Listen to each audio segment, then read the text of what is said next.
Hi everybody, my name is Jimmy Carroll. I'm the Vice President of Operations at Tech B2B Marketing, and welcome to this episode of the Manufacturing Matters podcast, where we discuss the latest trends and technologies reshaping the manufacturing industry today. I have the pleasure of being joined by Marino, who is Senior Vice President of Industrial Automation at Schneider Electric at Automate 2026 in Chicago. Andre, thanks so much for joining. I really appreciate the time and know how busy you are. Thanks for having me. It's a pleasure. Awesome. So let's just jump right in, I guess. High-level question, what's most exciting to you today in manufacturing and industrial automation? Well, that's a good question. You know, the pace and the advancements that we are seeing, the adoption of these new technologies, you just compare a year ago to what you can see today, it's super exciting, right? Because now we are seeing that this technology are coming from the PowerPoints to the real world and the manufacturing side and helping companies to be more productive, to compete in the market. I think that's super nice to see. Yeah, and we were talking about that on a podcast earlier. It's like, if you look at where LLMs were when they first came out, a lot of people were thinking, well, these could be useful, but I'm not sure if we could deploy this on a factory floor. And now it's almost like if you're not using it in some way, you're behind. Mm-hmm. And the technology has advanced so much that it's very exciting. And there's a lot of technologies like that, like in terms of humanoids, which maybe we can touch on later. But anyway, I want to dive into some more specific questions with you. So, as we look towards the future of industrial automation, AI looms large, like we're talking about here. Mm-hmm. It's like a good analogy for me is if you think about the way that AGVs went to AMRs, like AGVs required like fiducial markers and tape and these kind of things, mm-hmm. and then AGVs now incorporate things like 3D time of flight and SLAM and laser sensors, and it allows these things to move autonomously. By introducing AI, these things become more flexible, but that's like sort of a good metaphor for industrial automation on the whole. Mm-hmm. What are some big ways that you're seeing AI kind of create new opportunities in the market today? Yeah. We all recognize the potential, right? And we are all exploring different applications where we can use AIs. And I think it's good to contextualize that you rightly said, the different AI models that you have from, the old days where we used machine learning and proprietary AI algorithms that they were there in industrial applications for many years. Now we are discussing large language models and what is next, correct? Now there's one thing, and I think it's good for the audience to think about. AI needs data, and industrial data is not available in the in general internet, so we can train this model. So the first thing that we say is that yes, AI is there, but there's a fundamental thing that you need to structure first, so you can train your models based on your own industrial data, and then you can optimize on top of it. So the first thing about AI for us is the notion of open and software-defined automation.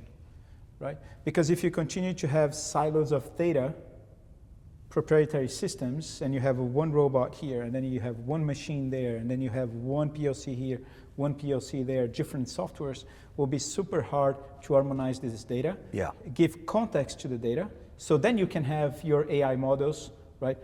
Either training your own larger language models at the edge, right? Or, moving ahead for the future. So I think that's an important thing to contextualize. This is a fundamental piece that we need to address. Otherwise, people will buy technology just to get frustrated that, it's not really trained on my data, so it's not acting properly the way I expect, right? Now, having said that, we see now, after using proper tools to harmonize data, embedding AI, in a diffuse manner in a plant. So we have our drives now, right? That used to be like intelligent drives, but programmed using now intelligent models in a decentralized manner, right? Collecting data, feeding back the plant so I can orchestrate the entire plant. So it's getting super exciting, and I think the gains and the productivity gains you can have if you think about this properly, it's enormous.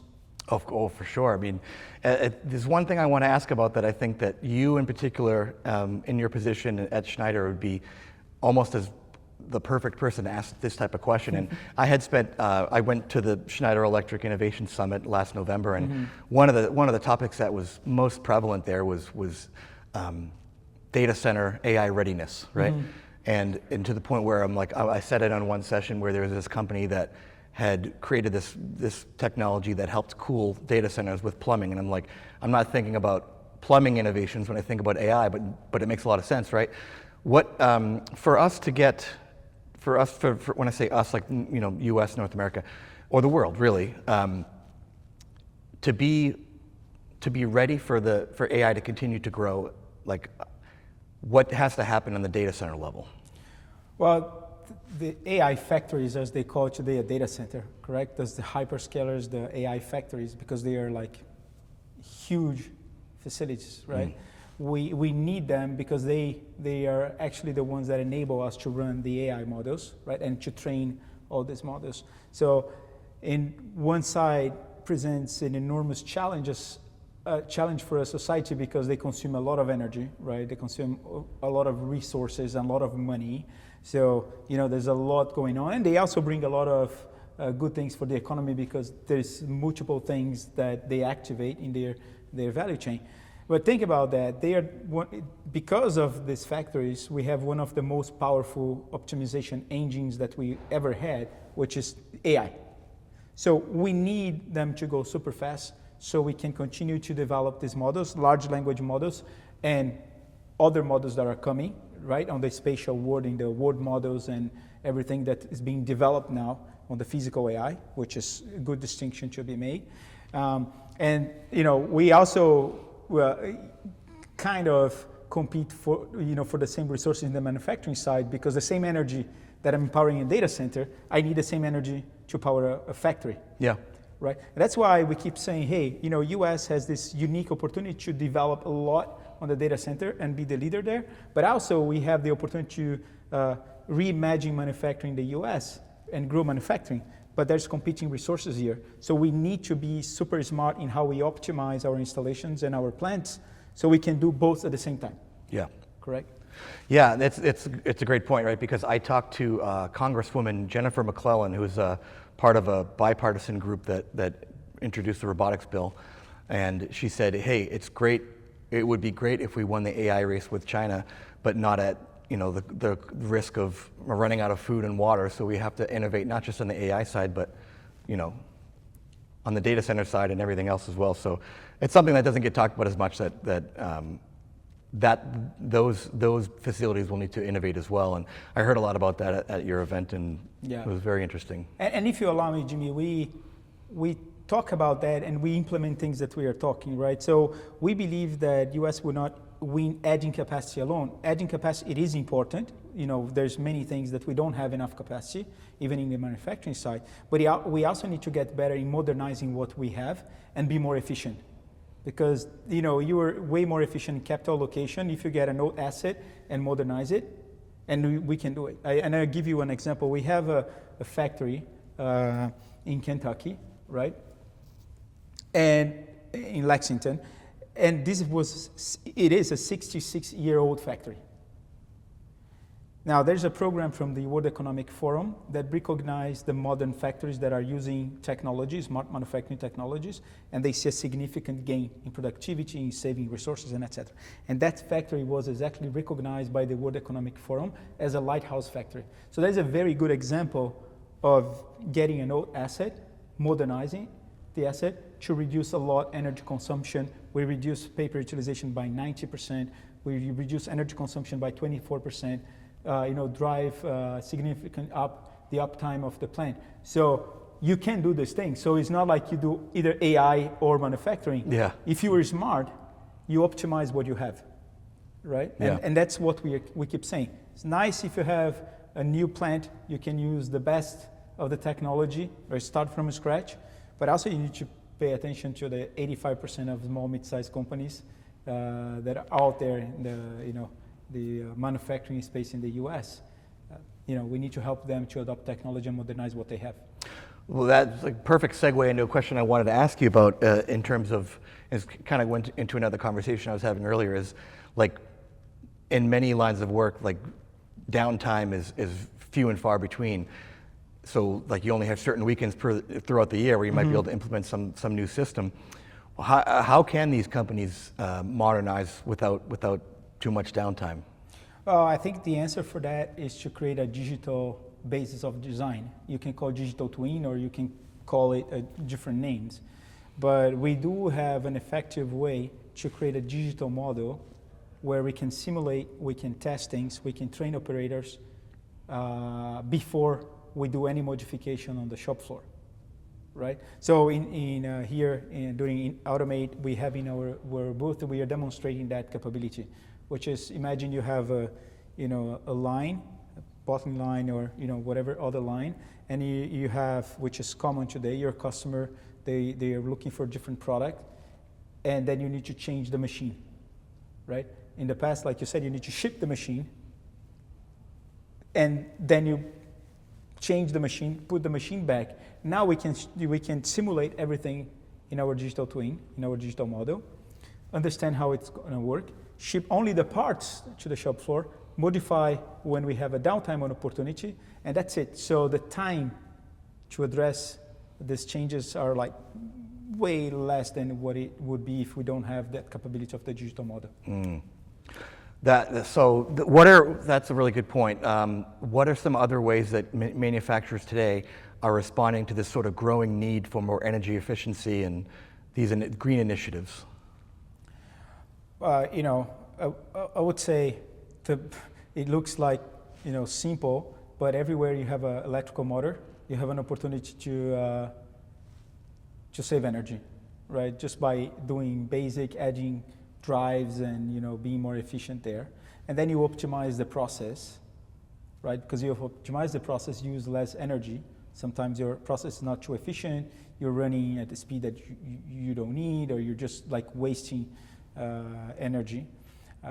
And then you go for a complete optimization of the plant, which is also important. Every time that you reduce downtime or you reduce waste, you save energy, correct? Yep. So the notion of being more productive is not just for the cost, but also you can be more efficient in having energy. And sometimes the problem is not just having money to pay for the energy. The problem is not having the energy, even if you have the money. Correct? Yeah. It doesn't sound like very common, but we are, think about with the amount of energy we just talk about on going to data centers. Yeah. It's a competing environment that you have manufacturing data centers and everything else. We just use more and more electricity, so we need to be more and more efficient. We talk about the supply side in the news, right, which is putting more energy to the grid, but we need to talk about the demand side, which is how we get more efficient. So your question is super important. And we have tools, we have software for that, and etc. So we just need to adopt this. Hey everybody, I just want to take a quick second and thank our sponsor. Manufacturing Matters is sponsored by Tech B2B Marketing. They're a full-service public relations and marketing agency that focuses on technology companies, especially in the energy and automation markets. They provide full service, media relations, investor relations, employee relations, full end-to-end content development, videos, services, animation, full IT stack development from website integrating with ERP systems, CRM, marketing automation systems, and they bring a whole lot of knowledge and experience about technical markets since they've been servicing those markets for over 30 years. So if you have any questions, you want to learn more, go to techb2b.com, and now let's get back to the show. So in terms of fully leveraging the advanced technologies that are available today, like AI and robotics and all the different innovations within robotics, whether it's AMRs or maybe eventually humanoids, like what, in your opinion, what workforce challenges exist and what changes need to be made for manufacturers to be able to fully take advantage of industrial automation today? Yeah, that's a super important question, because we need to recognize that we don't have as many as we should people excited about going to manufacturing, correct? So yeah. So coupled with a generation that's going to retire, which is part of life, right? Yeah. You have a gap, skills gap, right? And and scarcity as well as skilled people that can go into manufacturing. I think the good news is when you use open software defined automation and you decouple the hardware and the software, you start to attract a lot of young and the newer generation that are well versed in the IT world to the OT world. So it helps a lot the journey of getting new people into manufacturing and address the skill gap that we have. Also, we have tools that can help us to translate the knowledge into models, right, and simulators that we can then train the new generation that's coming to manufacturing, right, how to perform certain tasks in an industrial environment. And I think collectively as a society, we need to attract and talk about manufacturing as well. I talk to my son, hey, look, I've been in this manufacturing world for many, many years. It's super exciting. You have a lot of technology. It's not like just what you think that's like a dirt place and, boring. Not at all, right? We are getting super sophisticated and super exciting. So I think, universities, us parents, and everyone in the community needs also to talk about and show how exciting is manufacturing world. Yeah, absolutely. And I cited this earlier, but I think there's a jobs report from, I think it was April, nearly 500,000 jobs still open in the US. So the jobs issue is persisting. It's not going away. Yeah. But it's kind of funny that you talk about like certain technologies will help attract young talent. And whereas maybe 8 or 10 years ago, people were fearing that robots were going to take jobs, they're actually creating new and more exciting ones. Because those other jobs that people were afraid that robots were going to take, nobody wants to do a lot of these jobs anymore. Exactly. So there's this notion where you get people to do certain tasks and certain jobs that are way more attractive in analyzing data, in creating models, in helping and training robots to perform these tasks that nobody wants, frankly, to do. Yeah. So we need to address this gap because there's a lot of jobs that nobody wants to do, and we don't have people coming, to do it. But then we need someone that understands cybersecurity. We need someone that understands how to train the robots to create digital models, right? Yeah. So we need to balance these things because it's not like a magical thing that suddenly one day, think will be fully autonomous and no one is involved. It's not. Happening like this, right? You still need those people that understand that specific domain. I think of welding as one example. Like, the stat's a little old now, but at one point, a vast majority of people that worked in welding were like approaching retirement age. And eventually, is that going to be a line of work that is like extinct? Well, no. Welding needs to happen. So you need people that can maybe work alongside those robots, understand how to use them at least at a high level. Maybe it's not an engineer type person, but as technologies become easier to use, that person that works in the factory floor can at least get the system running, maybe troubleshoot it, and ease of use comes into mind in terms of these technologies. Anyway, I'm rambling about that because it's kind of a segue into a question I want to ask you is like, what does the future look like in terms of maybe the current generation, and the future generation being able to work alongside robots? Like, what does that look like to you, and how will that change over time? Yeah, I think that's the question that everyone is asking now, right, about humanoids and etc. I think it's first very important to understand the task and not the form. People are talking about the form, humanoids or this, but they are not talking about the task, right? And I think this is important. And why? Because if you have a high speed, low volume type of problem, fix it that you can use a normal robot, that's no use for humanoids, right? Now, you have a space that, low volume, high mix, bit of variability, then probably where a human is performing something today, that it will be too costly to kind of just move to a traditional robot. So yeah, maybe it's a good application for humanoids. But there's I think a catch here.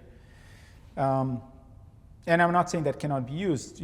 There's a lot of humanoids out there and they are evolving super fast, but humanoids are not trained on spatial data today, or most of them, because I'm sure someone is doing this as we speak, right? But most of them are not. Some of these humanoids are based on large language models, which is a language model that is trained on written data, right? And when we interact, we know the consequence of our act. So we perform a task, but I know if I push you too hard, what's going to happen with you, and I can adapt this, right? The data that the humanoids are training, they cannot adapt to this like this. So they need to be trained in a real, with a spatial understanding, right? And there's a new frontier model that, is a word model that they call, where you get sensorial data, vision, all kinds of pressure and etc. And you build a model that they call word model that mimics our living space. Yeah. So then you can train, and then you can move into like a new physical AI that can understand this, right? But this is like a new development in terms of technology, and we are not yet there. Maybe in the future we will be able to do these things, and there's many companies working on this as we speak, and then probably we'll see in places that yes, low volume, high mix, I have some variability, I cannot do a fixed robot, let's put a humanoid. But even if you go there, you still have all the mechanics like the hands, and these are like super advanced things that we still need to develop. So we are years ahead of a full replacement. We can have a conversation like with different people for hours. One will debate left or right, but that's mostly what we understand that's happening so far. Yeah, and having this conversation earlier about humanoids, because I feel like I have to ask everybody about it at this point, right? But it's almost like the technology is advancing faster than like the applications. The applications aren't quite ready for it, but also safety. Like the safety standards aren't quite. People are actively working on it, and it's being developed. But safety is a major consideration for humanoids, whereas wheeled robots, AMRs, are more established.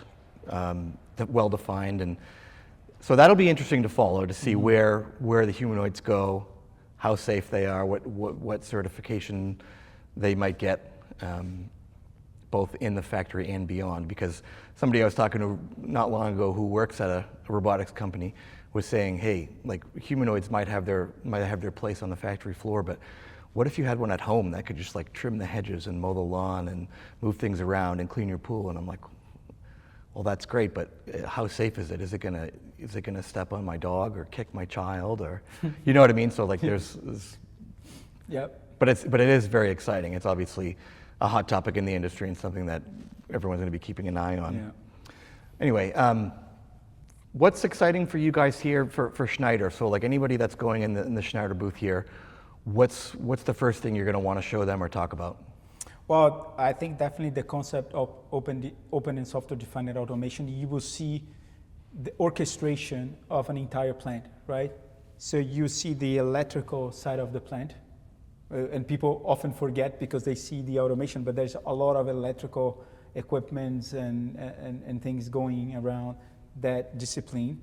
Then you see the automation, the lines, the robots, and etc., all connected, and with the data layer orchestrated, so then we can run the AI models on top of it. And you will see that because you will see different companies that are competitors out there inside our booth, all talking about open and software defined, because that enables an ecosystem to develop new applications and etc. And sure, then we have, in our own core business, new motor control centers, we have new PLCs, new drives for different applications. We have drives that we are launching for HVAC and cooling, which goes very well with the current demand for data centers, right? So it's super exciting to see that. We have new motion control equipments for machines. So there's a combination of software, hardwares, and AI being demonstrated, something that we try to put in a context that's more simple to consume and simple to understand how to apply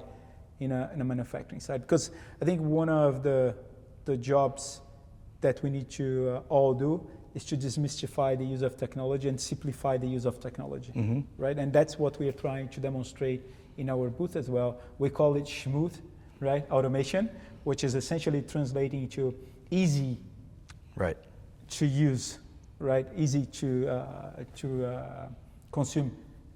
So I think it's a super nice demonstration. So we welcome you to go there and see that. Very cool. I do want to ask one more question. We were talking before we hit record here about a panel you were on at the A3 Business Forum in Orlando in January, which was really good. And one of the topics that came up at that, and I mentioned this earlier in the podcast, was this robotics legislation and I think it was Mike from Fanuc that was talking about the importance of that. What would you like to see out of a robotics bill that gets passed? So what things are most important to you? I think first is one that recognize the U.S. Place in the robotics, right? That incentivize companies to develop here in the U.S. Correct? We were discussing of companies that were very famous and they disappeared because there's competition out there, and the competition, is being incentivized to test a new technology. There's, investment coming and the proper, let's say, policy that remove a bit the uncertainty as well, right?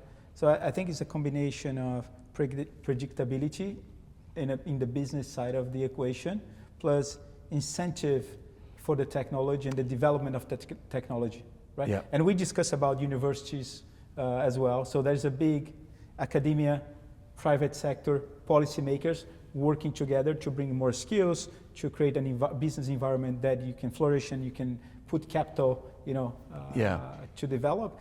And I think this is not, one or the other. I think we need to contribute as well with the government and having these open discussions, ultimately to the benefit of the U.S.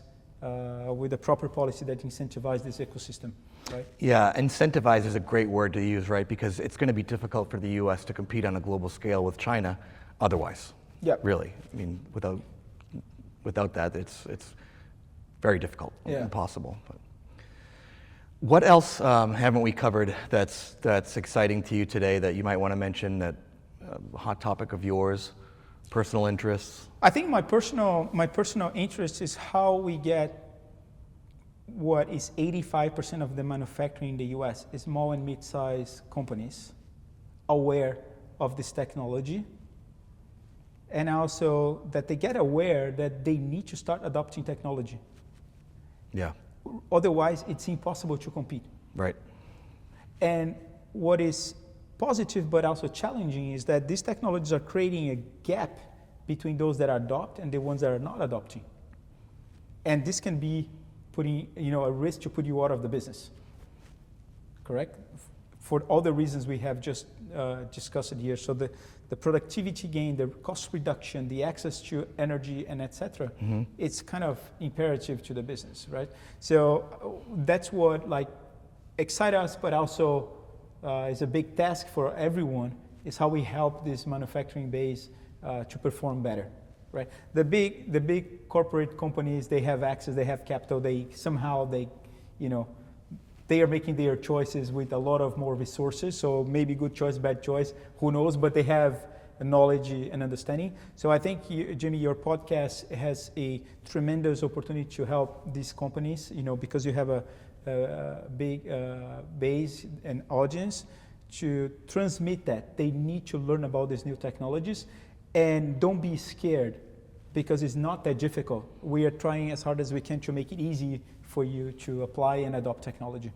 Yeah, I was just going to add that last bit. There's a lot of companies now that they're, and this is obvious, but they're talking about ease of use, and it sounds like a big thing that you're trying to do, trying to make these technologies easier to adopt, easier to deploy, easier to troubleshoot, even for the non-engineering type people, for the smaller companies who look at automation adoption as a risk. And in some respects it is a risk, but with the proper application analysis and ROI calculations, it's automate now or get left behind, really. And you will be like the example of our old plant in Lexington. You will be amazed how much you can gain, even just retrofitting your old asset. Don't think about just all the time you need to replace everything. There's a lot you can do with what you have, especially in the software world, that we can overlay that technology. And we are trying to make it smooth as possible. And I think it's a big task for all of us in the manufacturing world. Would you say that, starting small, finding the right application to automate first, sort of getting your foot in the door, or dipping your toes in the water, or whatever you want to, comparison you want to use, is that a good first step for these smaller companies? Yeah, think about the problem you're solving for. Yeah. What is and probably you have a list, right? You want a more productivity, you want to reduce costs, you want to tackle safety, you have cybersecurity concerns, or you want just to optimize an area. Think about first what you're solving for. And then after you understand that, you go and digitize, you add sensors, you add equipment, you add software, right? That allows you to capture this data. And then you go and automate, and then you optimize later on, right? And then you repeat the cycle. The thing that I don't, recommend to people is just buy the technology and figure out what you're solving for later. Yeah. And that's somehow, if you go to a show like this, you can get excited pretty quick, and then suddenly you buy a piece of technology that promises you a lot, but you haven't gone through the process of what you're solving for first. What do I need to capture in terms of data? Yeah. Automate, and then keep optimizing and go back, right? Put a plan. Think about it. And there's a lot of system integrators, companies like us and others that can help to achieve that. So when we have these engagements, we're especially concerned in not push the technology for the technology, because we think it's a waste of opportunity, when we address like this. Because if you see companies doing this and they fail, then they immediately get scared, right? Because they lost a lot of money. So we try to do this. And sometimes, think about, it's not about solving the most difficult problem. Try to solve the problem that repeats many times across your plant. Sure. Because you scale. You see a lot of people trying to test the technology, say, let's see if I can test the technology, the most challenging thing, and then takes 3 years for you to solve eventually. And there's only one place of the plant. You could have solved one small but important thing that multiply many, many times and gain productivity, and then you gain confidence, and then you go for even more challenging situations, right? Mm-hmm. And then that's why you see a lot of people stuck in pilots, because sometimes they're not understanding that, it's not like the hardest thing go first. Maybe that the most important, and then you want to tackle it, but try to see different problems that can multiply in many parts of the plant, right? Mm-hmm. It can be a, controller of HVAC, can be a, motor you're trying to optimize, can be whatever, you were trying to do that you can gain scale. Sure. Right? Well, I think that's excellent advice, and I would encourage everybody to keep an eye on what Schneider's doing. I think it's just se.com, right? And, that's correct. Follow them on LinkedIn. There's always a lot of good content there. And check out the Innovation Summit. Really worthwhile. Andre, thank you so much for the time. I really appreciate it. I'm looking forward to going upstairs in a little while and checking out the booth and learning more about what's going on. Thank you, Jimmy, and I wish you all a smooth automation with Schneider Electric. Love it.